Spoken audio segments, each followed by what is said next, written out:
সুযোগ পেয়েছি, আমরা সভা সমাবেশ করার সুযোগ পেয়েছি। এই গণ অভ্যুত্থানে যারা জীবন দিয়েছেন, আল্লাহ রাব্বুল আলামিন যেন তাদেরকে শাহাদাতের সর্বোচ্চ মর্যাদা দান করেন। যারা আহত হয়েছেন, আল্লাহ রাব্বুল আলামিন যেন দ্রুততম সময়ে সুস্থতার নিয়ামত দান করেন, স্বাভাবিক জীবনে তাদেরকে ফিরে আসার তৌফিক দান করেন। সম্মানিত সাংবাদিক বন্ধুগণ, শহীদ পরিবারের সম্মানিত গর্বিত সদস্যবৃন্দ, আপনারা জানেন যে 5ই আগস্টের যে গণ অভ্যুত্থান 5ই জানুয়ারি থেকে 5ই জুলাই থেকে মূলত এই আন্দোলন বেগবান হয়।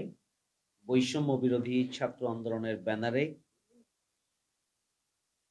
তাদের যৌক্তিক দাবি নিয়ে তারা রাজপথে নামে। এই আন্দোলন যতই বেগবান হয়, আন্দোলনের উপরে সরকারের পক্ষ থেকে নিপীড়ন ততই বাড়তে থাকে এবং যতই নিপীড়ন বাড়তে থাকে, এদেশের আন্দোলনকারী পরিবারের সদস্য, অভিভাবক, প্রতিবেশী, আত্মীয় স্বজন সবাই মাঠে নেমে আসে। সরকার আরো কঠোর অবস্থান গ্রহণ করেন, গুলি চালাতে থাকেন। এদেশের জনগণ আবারও তাদের দাবি আদায়ের জন্য তাদের সন্তানতুল্য ছাত্রদের সাথে সম্পৃক্ত হন এবং বিগত 17.5 বছরে যে নিপীড়িত, বিক্ষুব্ধ, ক্ষতিগ্রস্ত, নির্যাতিত জনগোষ্ঠী, তারাও তাদের এই আন্দোলনের সাথে সমবেত হন এবং 5ই আগস্টের ঐতিহাসিক গণ অভ্যুত্থানের মধ্য দিয়ে শেখ হাসিনা পিছন দরজা দিয়ে প্রতিবেশী রাষ্ট্রে পালিয়ে যেতে বাধ্য হন।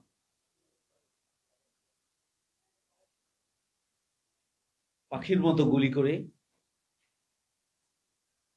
তারা এদেশের ছাত্র জনতাকে হত্যা করে আন্দোলনকে দমানোর জন্য চেষ্টা করে। রাষ্ট্রশক্তিকে কাজে লাগিয়ে এই আন্দোলনকে তারা মাটির সাথে মিশিয়ে দেওয়ার জন্য সর্বশক্তি প্রয়োগ করে। একটা দেশের জনগণকে নিবৃত করার জন্য, তাদের যৌক্তিক দাবি থেকে তাদেরকে সরিয়ে দেওয়ার জন্য, হটিয়ে দেওয়ার জন্য একটা সরকার রাষ্ট্রের সমস্ত শক্তিকে কাজে লাগিয়ে পাখির মতো গুলি করে নির্মমভাবে মানুষকে হত্যা করে। এটা একটা নজিরবিহীন এবং চরম ধৃষ্টতা ছাড়া আর কিছুই নয়। যার কারণে শেখ হাসিনা পিছন দরজা দিয়ে পালিয়ে যেতে বাধ্য হয়েছে। এদেশের জনগণ বাংলাদেশকে স্বাধীন করেছে, এদেশের জনগণ একটি নতুন বাংলাদেশ এনেছে। হাজার হাজার শহীদ এবং প্রায় 50,000-এরও বেশি আহত, পঙ্গুত্ব বরণের মধ্য দিয়ে আমরা নতুন বাংলাদেশ পেয়েছি। আপনারা নিশ্চয় খেয়াল করেছেন যে বাংলাদেশ জামাত ইসলামী আন্দোলনের সূচনা লগ্ন থেকেই এই ছাত্রদের আন্দোলনের সাথে পাশে ছিল এবং এই আন্দোলন যত তীব্রতা এসেছে, এই আন্দোলনের পাশে বাংলাদেশ জামাত ইসলামী, ইসলামী ছাত্র শিবিরের কর্মীরা, শুভাকাঙ্ক্ষী, সহযোগী, তারা তাদের পাশে এসে দাঁড়িয়েছে। শুকনো খাবার বিতরণ,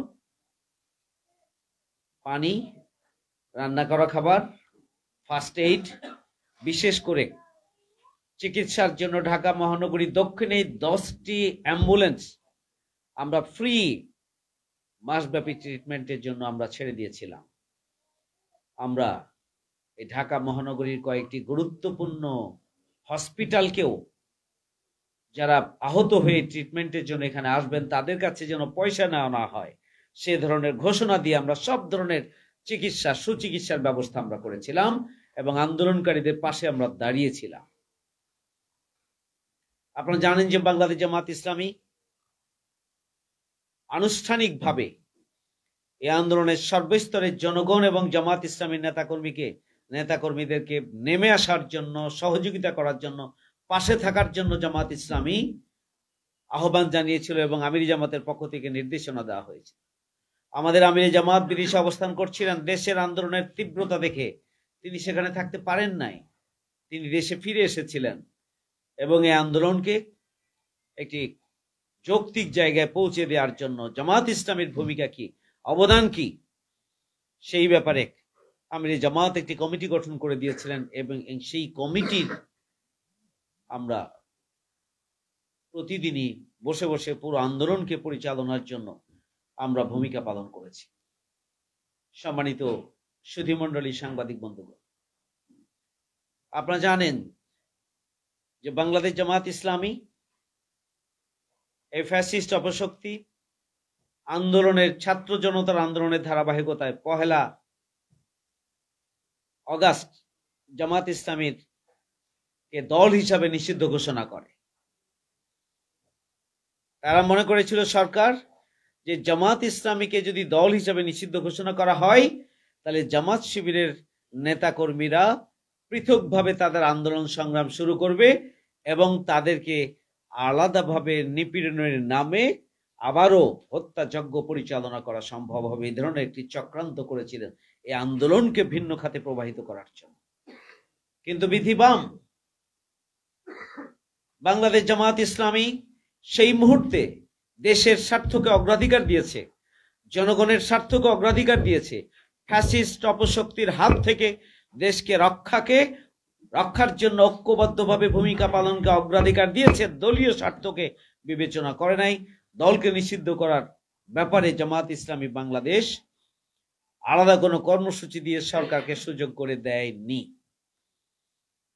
বাংলাদেশ জামাত ইসলামী দেশের 18 কোটি মানুষের যে চলমান আন্দোলন, সে আন্দোলনকে এগিয়ে নেওয়ার জন্যই সর্বশক্তি নিয়োগ করে ময়দানে ভূমিকা পালন করেছে। আলহামদুলিল্লাহ, আপনারা দেখেছেন যে 5ই আগস্টের ঐতিহাসিক গণঅভ্যুত্থানের পরে, বিজয়ের পরে বাংলাদেশ জামাত ইসলামীর আমিরের পক্ষ থেকে বারবার আহ্বান জানানো হয়েছে যাতে করে জনগণ শান্ত থাকে, সুশৃঙ্খল ভাবে থাকেন এবং কোন চক্রান্তকারী গোষ্ঠী যাতে করে পরিস্থিতিকে ভিন্ন দিকে নিয়ে গিয়ে লুটপাট, সন্ত্রাস এবং বিশৃঙ্খল পরিস্থিতি তৈরি করতে না পারে।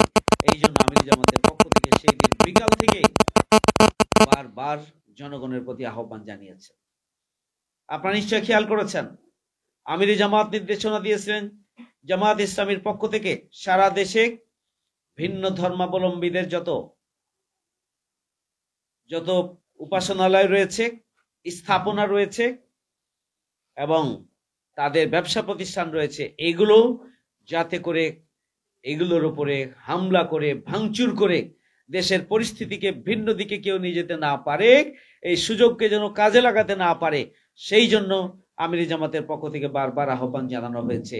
এবং আমরা বাংলাদেশের প্রতিটি ভিন্ন ধর্মাবলম্বীদের উপাসনালয়গুলোকে পাহারা দেওয়ার জন্য আমরা উদ্যোগ গ্রহণ করেছিলাম, আপনারা দেখেছিলেন। সম্মানিত সুধীমণ্ডলী, সাংবাদিক বন্ধুগণ, আপনারা জানেন যে বাংলাদেশ জামাত ইসলামীর পক্ষ থেকে আমিরে জামাত ঢাকেশ্বরী মন্দিরে সফর করেছিলেন। আমরা সেখানে গিয়েছিলাম। আমরা এই সিটি অফিসে বসে বারবার ভিন্ন ধর্মাবলম্বীদের, হিন্দু, বৌদ্ধ, খ্রিস্টান, বিভিন্ন ধর্মের যারা নেতৃত্ব রয়েছে তাদের সাথে, বৌদ্ধ ধর্ম সহ তাদের সাথে আমরা বারবার বসেছি, মত বিনিময় করেছি এবং সারা দেশে সব ধরনের সহযোগিতা দেওয়ার জন্য তাদের পাশে দাঁড়ানোর ঘোষণা আমরা দিয়েছি। আমির জামাত দিয়েছেন, জামাত ইসলামীর পক্ষ থেকে দেওয়া হয়েছে এবং সারা দেশে আমাদের কর্মীরা সেখানে পাহারা দিয়েছে, আপনারা দেখেছেন। শুধু তাই নয়, আমরা খুবই পরিষ্কারভাবে সেই সময় জামাত ইসলামী বাংলাদেশ যাতে করে কোনো রাজনৈতিক উদ্দেশ্য হাসিলের উদ্দেশ্যে কেউ যেন কোনো চক্রান্ত ষড়যন্ত্র করতে না পারেন, সেই জন্য দিনের পর দিন, সপ্তাহের পর সপ্তাহ, মাসের পর মাস আমাদের জনগণ রাজধানী সহ সারা দেশে রাজপথে ছিল, রাস্তায় ছিল। 5ই আগস্টের পরে সবার আগে হসপিটালে আহতদের দেখার জন্য আমির জামাত গিয়েছেন। সবার আগে শহীদ পরিবারে আমির জামাত ইসলামী ছুটে গিয়েছেন। আমির জামাত নির্দেশনা দিয়েছিলেন প্রতিটি শহীদ পরিবারের কাছে 2 লক্ষ করে টাকা পৌঁছে দিতে হবে এবং আমিরি জামাতের এই নির্দেশনা গোটা বাংলাদেশে বাস্তবায়িত হয়েছে।